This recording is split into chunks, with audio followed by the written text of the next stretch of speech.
جو پاکستانی جبر کا مخالف ہے، جو پاکستانی عدم عدالت کی اس کا مخالف ہے، جو پاکستانی امن چاہتا ہے، اس ملک میں آئین کی حکمرانی چاہتا ہے، ایک ایسی پارلیمنٹ چاہتا ہے جو صحیح منتخب پارلیمنٹ ہو، جو طاقت کا سرچشمہ ہو، جو اس پاکستان کو اس امجید بحرانوں سے نکالے جو زر اور زور کی بنیاد پہ پچھلے الیکشن میں 8 فروری کو ٹھونس سے آ گیا اس ملک پہ۔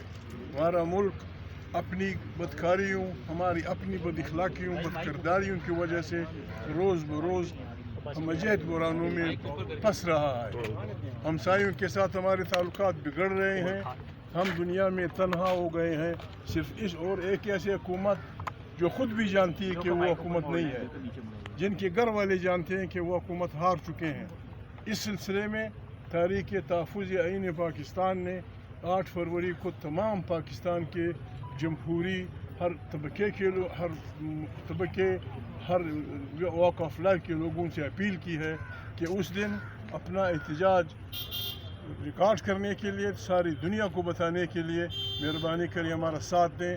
اس دن اپنی دکان بند رکھیں، اپنا رکشہ بند رکھیں، اپنا ٹیکسی بند رکھیں، لاریوں والے لاریاں بند رکھیں، اور پاکستان کی سڑکوں پہ حقوق عالم اور عوام کا راج ہونا چاہیے۔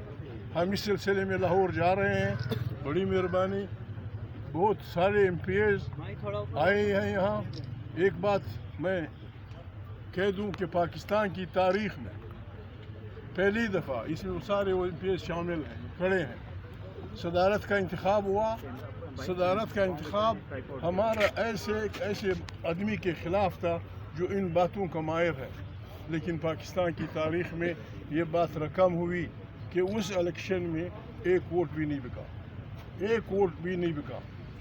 ایسا قافلہ جس کے ووٹ نہیں بکتے، ایسا قافلہ جو نہیں ڈرتے، ان کو آگے لگایا ہوا ہے، ان کے گھروں پہ چاپے ہیں، بچوں کو تنگ کیا جاتا ہے، عورتوں کو بے عزت کیا جاتا ہے۔ ہم اس کے خلاف ایک پرامن تحریک ہم نے شروع کی ہے، بس ہمارا سلوگن یہی ہے، ہم ظلم مٹانے نکلے ہیں، آؤ ہمارے ساتھ۔ نعرہ تکبیر!